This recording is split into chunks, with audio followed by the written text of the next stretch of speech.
민수기 45번째 시간입니다. 오늘 말씀은 민수기 24장 14절부터 25절 말씀까지입니다. 23절부터 25절 말씀까지를 합독하고 민수기 24장 14절부터 25절 말씀까지를 보도록 하겠습니다. 그러면 23절부터 25절 말씀을 한 목소리로 합독하도록 하겠습니다. 또 예언하여 이르기를 슬프다. 하나님이 이 일을 행하시리니 그때의 살자가 누구이랴. 기띔 해변에서 배들이 와서 아수르를 학대하며 에벨을 괴롭힐 것이나 그도 멸망하리로다 하고 발람이 일어나 자기 곳으로 돌아가고 발락도 자기 길로 갔더라. 오늘은 발람의 마지막 예언인데요. 뭔가를 봤어요. 그러니까 어찌 보면 세 번의 그 제사를 드렸을 때 두 번까지는 사수를 쓰고 막 나름대로 뭘 했잖아요. 근데 세 번째는 진짜 하나님의 영이 임해버렸어요. 그러니까 뭔가를 봤다라고 자기를 높여서 지금도 그렇게 얘기를 하거든요. 근데 이 본 게 그대로 좀 성취가 돼요. 오늘 그 얘기를 좀 할 거거든요. 자, 선지자의 하는 일은 여호와의 이름으로 축복하는 일과 예언을 하는 이 두 가지 일입니다. 그런데 발람은 올바른 선지자가 사실은 아닙니다. 사실 지금까지는 억지에 못 이겨서 이스라엘을 축복했다라고 보시면 됩니다. 그러니까 어찌 보면은 의뢰인이 원하는 것을 해주는 하나님의 뜻이라기보다는 의뢰인이 원하는 것들을 주로 해주는 그런 일들을 많이 했다는 것입니다. 사실 진짜가 아니죠. 또 술사도 쓰고 그랬으니까. 자기 곳으로 가기 전에 이제 마지막으로 이 장래의 일을, 미래의 일을 예언하고 있는 모습들이 나옵니다. 자, 하나님을 알고 하나님의 뜻을 아는 선지자로서 살아갈 수 있었던 부분도 있었어요. 그렇죠. 그런데 결국 세상의 물질이나 자리에 속아버린 어리석은 사람이 이 발람이라고 보시면 됩니다. 근데 그의 마지막 예언을 보면서 하나님의 위대하심을 다시 한번 확인할 수 있습니다. 우리 그거를 한번 보게 되기를 바랍니다. 발람은 더 이상 할 수 있는 것을 다 했기 때문에 돌아갈 때가 된 것을 압니다. 이제 이스라엘 백성이 후일에 이 모압의 백성들에게 어떻게 할지에 대한 마지막 예언을 말한다고 발락에게 선포합니다. 그러니까 이 백성이 너희들에게 어떻게 할 것인지에 대해서 알려주겠다 이건 겁니다. 그런 자기의 눈이 열려졌다는 사실을 발락에게 알립니다. 아까 말했지만 앞에 두 번은 뭔가 사수를 쓰는 중에 하나님의 음성을 들었어요. 그런데 세 번째 예언할 때는요. 하나님의 영이 임해버렸어요. 그런데 지금도 그 상태가 돼 있는 중에 지금 예언을 하고 있습니다. 자랑처럼 보일 수 있지만 결국 하나님의 말씀을 들었다는 거예요. 지금 자기를 드러내려고 하는 게 아니라 뭘 얘기합니까? 내가 봤다는 거야. 아, 그 위대함을, 그 대단함을. 야, 이건 다른 신하고 비교가 할 수 없다라는 거예요. 그러니까 장래에 있을 일에 대해서 하나님의 말씀을 들었다는 거예요. 그것이 바로 지극히 높으신 자의 지식에 대한 것이라는 것입니다. 그래서 그것을 자신이 알게 되었고 전능자의 환상을 보았기에 말한다. 너무 지금 감격된 거예요. 하나님이 이 어리석은 발람에게 보여줘 버린 거예요. 그러면서 당신의 뜻을 지금 이루시고 계신 거예요. 그리고 지금 말하려고 하는 것은 자신이 보았던 것이지만 이 일이 이때의 일이 아니고 가까운 일이 아닌 잠깐 지금까지는 요 앞의 일, 저 축복하고 저주하고 요 수준의 일이었어요. 뭐 진짜 무당이었어요. 아, 올해 제가 운수 대충 할까요? 아, 할 수 있어. 요 정도 수준인데요. 이거는 지금 자기가 뭐라 그럽니까? 이때의 일이 아니고 가까운 일이 아니다라는 겁니다. 앞으로 일어날 한참 뒤의 일이고 중요한 것임을 증거한 것입니다. 이게요, 메시아와 관계 있을 뿐만 아니라 앞으로 이스라엘 백성들이 어떻게 되어질 것인가, 뭐 아수르나 이 메데 바사까지 나오고 로마까지 나오는 부분들이 사실 좀 있습니다. 한번 봤으면 좋겠습니다. 자, 이스라엘을 위해서 하나님께서 장차 하실 일이 무엇인지 한번 보겠습니다. 이게 17절부터 18절에 먼저 나옵니다. 한 별이 야곱에게서 나오며 한규가 이스라엘에게서 일어나서 모압을 이쪽에서 저쪽까지 쳐서 무찌르고 또 셋의 자식들을 다 멸하리로다. 그의 원수 에돔은 그들의 유산이 되며 그의 원수 세일도 그들의 유산이 되고 그와 동시에 이스라엘은 용감히 행동하리로다.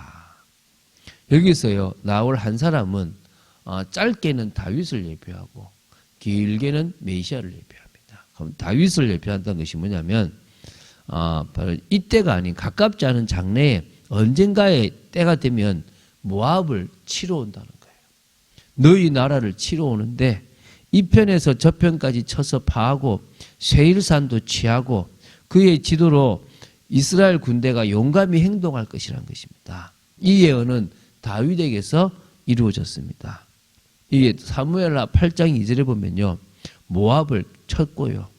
이게 줄로 잰 일이 있었어요. 그래서 모압 사람들이 다윗의 종이 되었습니다. 그래서 동시에 에돔 사람들 역시 이스라엘의 종이 되었다고 삼하 8장 14절에 나와요. 그러니까 이 사사 시대를 지나고 지금 아직 안 들어가죠. 여호수아 시대 지나고 사사 시대 지나고 그리고 사울 왕 시대가 지나고 다윗 왕 시대가 되었을 때 비로소 이 말씀이 성취가 됩니다. 첫 번째는. 그리고 17절에 나오는 이 야곱의 별, 이 말은요, 한 별, 이거는 궁극적으로는 예수 그리스도 메시아에 대한 예언입니다. 하나님은 이 사실을 유대인들뿐만 아니라 이방인들에도 알리시기를 원하셨고 지금 알리시고 계신 거예요. 그들이 그걸 못 알아들을 수준이지 하나님은 지금 선포하고 계신 겁니다. 이 바로 예수 그리스도의 오심은 아직이며 오랜 후의 일이라고 예언했던 것처럼 발람은 그리스도를 보았을 때 가까이 보지는 못했다라고 보시면 됩니다. 뭔가를 본 거예요. 있는데 이분이 뭔가 있는데 이 상상이 안 되는 거예요. 야곱과 이스라엘에게서 한 별로 그리고 한규 왕권이잖아요. 나홀이라고 예언했습니다. 이게 바로 이 한 별이 야곱에게서 나오며 한규가 이스라엘에게서 나오리라. 이 예언은 그 나라에서 하나의 전설로 간직되어다가 어찌 보면요, 동방 박사들이 유대 땅에 이상한 별이 되어서 왔을 수도 있는. 어찌 보면요, 이게 지금 유대의 임금이 탄생했다라는 부분이 이렇게 갔을 수도 있다는 거예요. 어떤 의미에서 누가 그렇게 얘기를 해요. 그러니까 쉽게 말하면요, 이 예언이 이미 선포되어졌다는 거예요. 그의 나라, 하나님의 바로 예수 그리스도의 나라는 우주적인 것이 될 것이고요. 모든 반제자들을 다 정복할 것이라는 예언입니다. 그래서 메시아는요, 모든 셋의 자식들을 다 멸한대요. 셋이 뭡니까? 아담의 그 자식이 가인, 아벨, 또 그죠? 셋이에요. 그런데 셋에서 나중에 노아 이후에 셋의 후손 말고는 다 죽었잖아요. 그러니까 그 노아의 후손이 셋의 후손이니까. 그러면은 온 인류를 다 말하는 겁니다. 모든 자손들이 지금 뭡니까? 결국은 다 멸하게 되는, 흑암이 무너지고 하나님의 나라가 임하는 그런 것이란 겁니다. 그래서 그리스도는 야곱과 이스라엘만이 아닌 온 세상의 왕이 될 것입니다. 모든 셋의 자식들은 그의 황금규로 다스림을 받든가 아니면 철장으로 진멸을 당하든가 둘 중에 하나가 될 것이라는 것입니다. 그리고 이제 18절에 이스라엘 용감히 행동하리로다 예언했지 않습니까? 그리스도께 속한 자들은 어떤 영적 싸움에서도 승리하고 핍박 속에서도 용감히 믿음을 지켜 나갈 것이다. 이 부분도 된다는 것입니다. 자, 이 발람의 예언은요, 아말렉과 개인 족속과 가인에 관한 예언도 있습니다. 이 아말렉은 민족들의 으뜸이다라고 했거든요. 여기서 아각 왕이 나와요. 그래서 이게 지금 여기서 이스라엘이 애국으로부터 나왔을 때 맨 먼저 싸움이 이 아말렉과의 싸움이었거든요. 그런데 이들이 뭡니까? 나중에는 어떻게 하냐면 종말에는 멸망하게 된다는 겁니다. 결국은 아말렉의 운명을 재확인했습니다. 아말렉을요, 완전히 다 멸해버리는 시대가 온다는 겁니다. 그래서 하나님은 이 일을 하나님을 하신다는 거예요. 겐 족속은 미디안의 겐 족속이라고 보는데, 그래서 쉽게 말하면 어째 그들의 삶이 평탄하게 될 것이다라는 부분으로 보고요. 가인은 쇠약한다 그랬는데요. 이거는 아수르의 포로가 되리로다. 이것처럼요.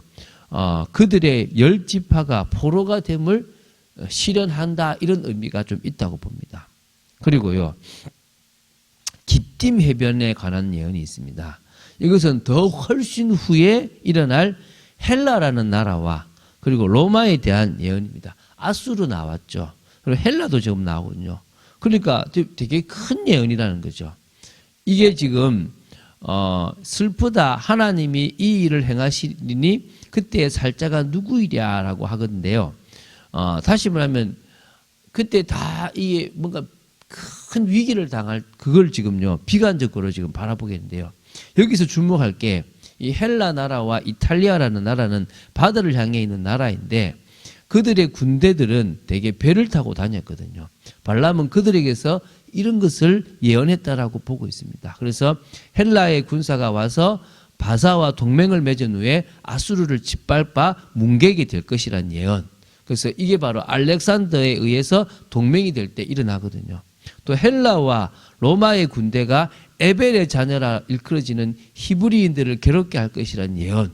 이것도 지금 그대로 또 나중에 성취가 되어집니다.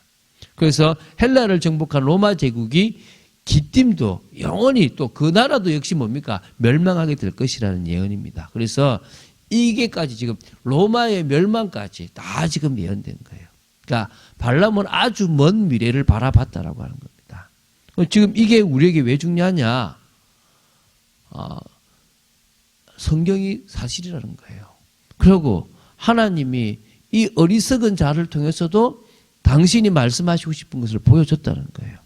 근데 이게 이 발람이요 꾀를 쓰지 않았으면 됐는데 꾀를 알려줘요. 이게 나쁜 거예요. 민수기 31장 16절에 발람의 꾀라고 나와요. 그래서요 거기에 이스라엘 백성들이 속아요. 다음 주에 볼 겁니다. 그래서요 그 길이 진짜 나쁜 길이기 때문에 베드로후서 2장 15절에 발람에 대한 이야기가 나오고요. 유다서 1장 11절에도 나오고 계시록 2장 14절에도 나옵니다. 여호수아서 13장 22절에 보면요. 점술가라고 이름되어 있는 발람도 결국 칼날에 죽었다라고 나옵니다. 이게요. 하나님의 심판이에요. 하나님은요. 공의를 행하시고 하나님은 당신의 계획을 끝까지 이루시는 분이십니다. 그래서 우리는 뭐합니까? 믿음의 선택을 하는 겁니다. 그래서 우리는 하나님의 편에 서는 겁니다. 그래서 우리는 하나님의 언약과 그 뜻을 이뤄나가는 삶을 살아가는 겁니다. 오늘도 이 발람의 예언이 저 로마까지 이어지는 귀한 예언임을 저도 사실은 처음 봤어요. 이걸 보면서요. 아, 내가 진짜 깊이 있게 보지 못하고 살아갔구나. 다시 한번 깨달았거든요. 우리가 좀 깊이 있게 이런 부분들을 보고 이해하고 인도받아야 될 줄로 믿습니다. 그런 축복을 누리는 여러분 되시기를 주 예수 그리스도 이름 축원드립니다. 주는 그리스도시요 살아계신 하나님의 아들이심을 고백합니다. 말씀 따라가는 축복 속에 있게 하시고 하나님의 말씀은 반드시 성취되어지는 말씀임을 봅니다. 그 옛날에 이 아버지 하나님 민수기의 글이 그 뒤에 상황을 예언하고 있다는 사실을 우리는 이제 알고 믿습니다. 사실적인 고백 속에서 하나님의 역사를 기대합니다. 주장하여 주시옵소서. 주 예수 그리스도 이름으로 기도드립니다. 아멘.